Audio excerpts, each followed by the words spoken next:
7:20 de la mañana y ya está con nosotros el abogado Jorge Carrillo, analista político, para hablar sobre proyecciones electorales, licencia, propaganda electoral y una serie de temas muy convenientes para este momento. Abogado, bienvenido a Punto de Orden. ¿Cuál es su visión acerca de esta concentración de votos entre dos tendencias, Daniel Noboa y Luisa González, que varias encuestadoras publican, comunican, y también al mismo tiempo en la conversación se sigue insistiendo en una tercera vía? Bienvenido a Punto de Orden.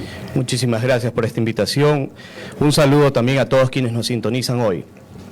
A ver, la realidad es que vamos a partir ahorita, como ya bastantes puntos se han zanjado a través del tiempo. Acabamos de pasar el debate vicepresidencial y lo que observamos fue que, digamos, hubo la abstención de dos candidatos. Y de la vicepresidente que está, digamos, buscando la elección con el candidato Noboa, no se vio su presencia y eso marcó, digamos, en las redes sociales esta cuestión de que se siga hablando del presidente Noboa. ¿Por qué no la envía? ¿Cuál es la estrategia en marco de eso? Avanzamos y vemos que ya estamos de cara al debate presidencial. El debate presidencial sí marca la tendencia, lo hizo en el debate pasado y lo ha hecho en situaciones anteriores. Cuando vemos realmente cómo se ha, de alguna manera, separado en dos grupos y no se van a encontrar ni siquiera, peor en un careo, ¿no? Estas dos tendencias, como usted lo llamó, lo que vamos a ver es que la ciudadanía todavía no va a poder, de alguna manera, asentar esa necesidad que tiene de poder elegir a su candidato. Sin embargo, lo importante es que ya hemos visto que los candidatos en sí han estado ya mejorando, vamos a decirlo así, la forma en la que están haciendo sus propuestas. Ellos están ya mencionando cómo van a solucionar, cómo van a poder, de alguna manera, empezar sus mandatos en caso de llegar a ser elegidos por el pueblo ecuatoriano. Pero aún son muy generales. En el debate esperamos que puedan ya puntualizar las formas y los métodos a través de los cuales nos van a garantizar que efectivamente van a poder resolver los problemas de la ciudadanía, principalmente el tema de seguridad. Entonces, les voy a dar un ejemplo. El candidato Pedro Granja dijo que él tiene la fórmula secreta porque él ha estudiado, digamos, en el extranjero, etcétera. Pero no dice de qué manera lo va a solucionar, no detalla. Y en este debate presidencial, él ha prometido ser bastante fuerte con sus declaraciones respecto a cómo va a implementar una política criminal que valga la pena, digamos, escuchar. Y así una serie de candidatos han prometido a la ciudadanía que van a compartir las soluciones y las propuestas que tienen ya a un mayor nivel, a una mayor altura, llamémosle así. Y eso también incluye al presidente Noboa, quien nos ha prometido, por ejemplo, y nos ha incumplido, el hecho de que están en este momento todavía esperando a los ciudadanos que se ponga en la palestra pública aquellos jueces que no, digamos, no colaboran con la Policía Nacional, ni con los militares, ni con toda la organización y el aparataje para el control y seguridad del país. Y él dijo que los iba a sacar y los iba a hacer públicos. Entonces, todos los candidatos deben dar una respuesta respecto a las propuestas que tienen y la solución que van a llevar este país otra vez a una democracia efectiva, institucionalizarse y poder, de alguna manera, poder desarrollar y crecer en ese mercado que todavía está dormido. Por ejemplo, el mercado inmobiliario está dormido. Las exportaciones dicen que se han alzado, pero se han alzado muy poco. Tienen mucho para hacer dentro del país. Tienen muchísimo para poder desarrollar dentro del país. Es más, tuvimos una migración hace poco, no solo por el tema del COVID, sino por el tema de la seguridad, porque estaban, digamos, secuestrando gente, etcétera. Esas remesas van a venir en estos gobiernos que vienen. Porque esa gente que se fue no fue la gente pobre. La gente que se fue la gente de clase media y media alta y alta, principalmente. Esos que pueden vivir un año en el extranjero, digamos. ¿Por qué? Porque tuvieron que vender sus propiedades, tuvieron que dejar a sus familias en vista de que no hay la seguridad que se ha garantizado. Esas familias van a enviar remesas también. O sea, hay muchos puntos que tienen que aclararnos cómo van a utilizarlos para poder beneficiar a la ciudadanía, al común, al ciudadano de a pie.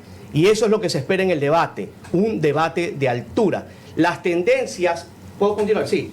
Las tendencias entre Luisa González y Daniel Noboa solo las vamos a poder entender que existen realmente después del debate. Al candidato Noboa lo ayudó en las elecciones anteriores. ¿Qué cosa? El nombre de su papá, porque nadie desconoce quién es el abogado Álvaro Noboa Pontón. Todos lo conocemos, sabemos que es un hombre de bien, perfecto, empresario. La mamá de él también, la madre del presidente es una doctora muy reconocida en el ámbito social. También. Su abuelo, por supuesto. ¿Cómo no? ¿Cuánto empleo no han dado? Él viene del calor de un hogar. Perfecto, lo ha sabido demostrar, se muestra públicamente cómo le da amor a su familia. Sin embargo, digamos, eso no es suficiente. La ciudadanía le está reclamando a él que, digamos, continúe con el tema de la seguridad, que no los deje solos. Tenemos un alcalde que acaba lamentablemente de ser asesinado y el presidente, gracias a Dios, dijo, bueno, yo tengo intereses en hacer campaña, pero los dejó y se fue, digamos, a hacer frente y combatir, y, digamos, el tema de la inseguridad. Pero esto lo viene haciendo desde que inició. Esto lo viene haciendo, si ustedes recuerdan, desde la época en la que, por ejemplo, el TC no entró un grupo armado. O sea, el presidente siempre, digamos, cuando uno piensa en que él no va a hacer las cosas, resulta que él lo único que hace es demorarse un poco. Claro, si me están poniendo el pie, narcopolíticos, me están poniendo el pie, hoy por hoy, el Consejo de Participación Ciudadana, vamos a ver si no lo hace con la mayoría que tienen, ¿no? Cierto partido político está metido ahí, todos lo sabemos. Entonces, cuando tú ves estas situaciones, ves que hay funcionarios públicos que vienen de épocas anteriores que de una u otra manera desobedecen o entorpecen las órdenes de la administración central, tú te vas dando cuenta de que el presidente demora, pero está tratando de cumplir. Y yo no vengo solo a abogar por el presidente, pero lamentablemente el juego político que están siguiendo los otros candidatos nos lleva siempre a esta situación. Todos los candidatos están preocupados en si pide o no pide licencia. Entre una cosa y la otra del presidente, que si la exmujer del presidente. ¿Saben qué? Preocúpense de lo que viene a continuación, porque si ustedes llegan a Carondelet, la ciudadanía ya no va a soportar más. Jorge. Sí. Buenos días. Vamos a hablar un poquito sobre el escenario político del momento. El lunes puede ser otro escenario político. Vamos a ver hasta qué punto llega en alcance este debate o este par de debates, porque son dos debates, aunque de un solo escenario electoral, pero son dos debates. Vamos a ver a quién proyecta, a quién estanca, a quién retrocede o a quién termina de impulsar más. O sea, pueden haber resultados muy tangibles desde el día lunes, pero hablemos al día de hoy. Al día de hoy, todas las encuestadoras, que pueden ser ciertas o no en cuanto a su resultado final, pero todas las encuestadoras coinciden en una sola cosa, la polarización electoral. Es decir, todas ponen a Noboa González o a González Noboa, los ponen arriba, pero muy distante del tercero. A veces aparece de tercero uno u otro u otra, pero muy distante el tercero. Está esto polarizado. Si esto continuara así, si no despega un tercero, ya sea por el debate o por propuestas sólidas que puedan presentar en campaña, podríamos pensar de que el escenario porcentual electoral de primera vuelta se asemeje más a los de la segunda vuelta de otras elecciones, es decir, de que ambos candidatos pudieran estar bordeando el 40 o superando el 40%, incluso ambos, en vista de que la captación de preferencias electorales es muy baja del tercero para abajo. Sí, o sea, ¿qué es lo que ocurre en base a lo que tú estás mencionando? Actualmente hay un voto indeciso que supera el 60%. Y ese voto indeciso... ¿60% de indecisos? Sí, hay encuestas. Hoy por hoy hay encuestas para todo. ¿Ya? Yo te digo una de las que acabo de leer ahora, último. Entonces, si tú lees eso, tú dices, bueno, ¿qué mismo? La gente no está o está, digamos, marcando tendencia. Lo que pasa es que están esperando es el debate. Y una encuesta real, en tan poco tiempo, realmente no vas a poder obtenerla. Vas a tener que, digamos, situarse en una muestra, y esa muestra va a depender de muchísimos factores que convergen para saber el resultado. Pero ¿a qué quiero llegar? Hay un gran porcentaje de la ciudadanía que tiene el voto indeciso. Sin embargo, la candidata Luisa González, por ejemplo, digamos, ya está en su techo, como se dice, ¿no? Ya llegó al límite, porque siempre el voto correísta tiene un límite. ¿Cuál es el plus de ellos? Que son bastante campañeros y que tienen estructura. Entonces, cuando tú observas eso, ¿verdad? La campaña que ellos realicen, le suben unos números. Se separan de los demás, ellos, en el caso del correísmo, ¿por qué? Porque ellos ya tienen un voto duro, el cual es bastante difícil de disminuir, pero les va pasando situaciones en donde ellos mismos se meten el pie y se caen, como lo que está pasando con Diego Borja, que en el caso de ser, digamos,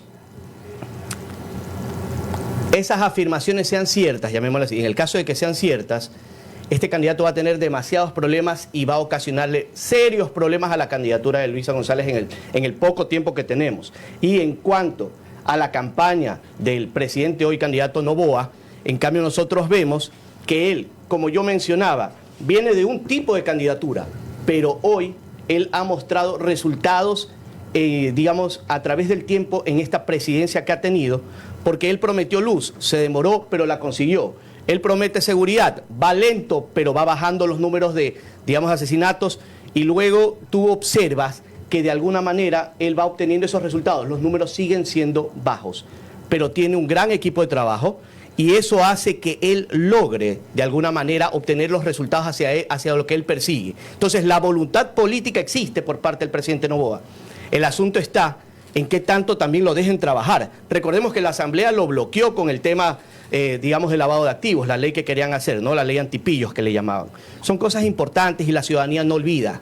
Ven a un presidente que está logrando los objetivos planteados en el poco tiempo. El pago a Solca, el pago a distintas, digamos, instituciones no es cualquier cosa cuando tú estás, digamos, con una depresión económica terrible. Oye, abogado, una pregunta precisamente con respecto al presidente. ¿Cuál es su visión de esto que vemos los ciudadanos y no entendemos? Este berenjenal jurídico de las licencias que pide, los decretos que encarga la presidencia y luego pide licencia para hacer campaña, pero luego la revoca. No sé si nos podría explicar un poco ese punto. A ver, ese tema yo habría considerado que está zanjado, y verás, te voy a explicar las razones jurídicas, el porqué, como tú me pediste.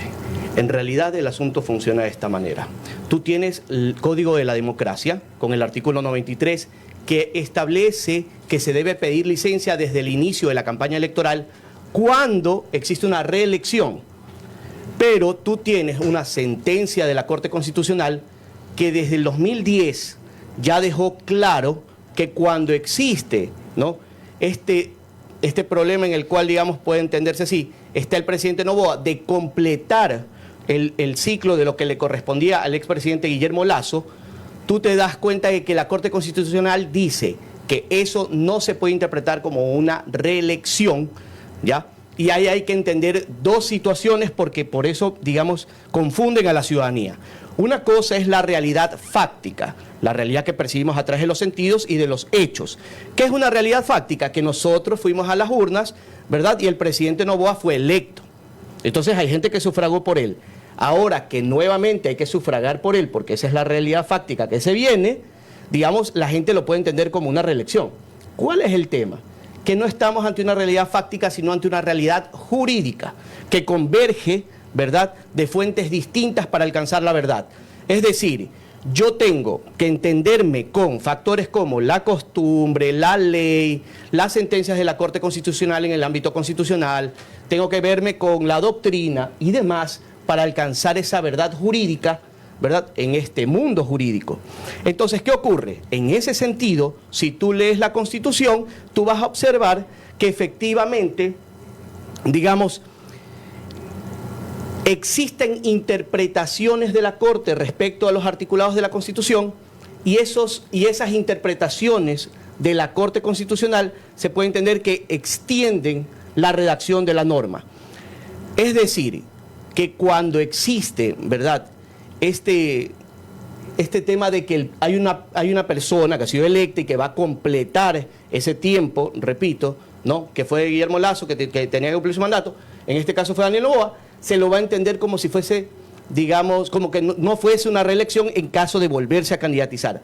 Lo puedo repetir cuantas veces seguimos en lo mismo. Entonces, ya está saciado eso, listo. Ahora, tienes un Código de la Democracia, que es una ley orgánica, por supuesto, pero tenemos un principio de legalidad que respetar, abogado, el artículo 93, establece que en casos de reelección hay que pedir licencia. Sí, pero no estamos ante una reelección, pues. Entonces, si yo entiendo que se extiende la interpretación de lo que dice la Constitución, ¿no? Y me dice que no estamos ante una reelección, y la Constitución dice que en caso de existir una controversia, ¿verdad?, ¿qué impera ante el principio de, digamos, de constitucionalidad? La Constitución. Entonces, se termina el debate en ese momento cuando uno lo entiende. De ahí que quieran, de alguna manera, sacar el tema de cuándo, cómo pedir licencia, de acuerdo, pero el presidente no está sujeta al artículo 93. Pero entonces, si lo interpreto bien, bajo esta premisa, el presidente debiera participar en el debate sin ningún problema, porque vemos en varias entrevistas que funcionarios del gobierno dicen el presidente tomará la decisión en su debido momento. Sí. Pero, digamos, si no debe pedir licencia, podría participar perfectamente en el debate. No, el debate es obligación. Sí, eso le iba a decir. El debate sí es obligación. Se lo voy a decir así. Él tiene la obligación legal de ir ese día Con licencia y o sin participar. licencia porque es candidato. Eso sí es obligación. Así es. No se pudiera luego aducir No, que nada. el presidente está participando en el No, debate. nada, es Porque obligación. el problema porque él es que candidato. hay diferentes... No, o sea, ya, y si ya nos ponemos a interpretar ese tipo de cosas, ahí sí ya Claro. estamos locos. O sea, eso sí es obligación 100%, no hay excusa. Ni siquiera, hasta la fuerza mayor a veces hay que evaluarla, porque por ejemplo ya hay un antecedente en Portoviejo de un candidato a alcalde que terminó ganando la elección, que no fue porque estaba en una clínica, y igual el Tribunal Contencioso Electoral Es señaló correcto. de que no era Y fue suspendido. eso fuerza mayor, y le aplicaron una sanción. Creo que no alcanzó a llegar a la destitución, pero sí igual una sanción. Fue suspendido. Claro. El debate tiene que estar presente. Ahora, una última pregunta de mi parte. ¿Qué pasa con esta denuncia sobre el candidato a la vicepresidencia de la República por el Movimiento de Revolución Ciudadana, Diego Borja, con respecto de su involucramiento con una empresa que tiene contrato con el Estado? ¿Ya pasó el plazo de impugnación o está vigente? ¿Qué pasa con eso? Bueno, la verdad es que lo que acabas de mencionar es algo gravísimo en caso de ser cierto de que él es beneficiario de una institución pública a través de la figura que se haya escogido, o sea, hasta un fideicomiso de una persona jurídica que está beneficiándose del Estado, así sea indirectamente, que es lo que le pasó al candidato Jan Topic. O sea, estaríamos hablando de que nos mintió a todos, porque yo también soy un ciudadano y también voy a votar. Y ¿sabes? Habrá que revisar las declaraciones juramentadas que él hizo. La patrimonial juramentada. Por supuesto, porque para ser candidato, efectivamente, Pocho, o sea, si tú te pones a ver, todos los candidatos han tenido que renunciar a actividades económicas, a cuestiones. O notificarlas. Correcto. Y en el caso de ser electos, ¿verdad? Simplemente tomar las decisiones adecuadas en base a la administración de sus bienes.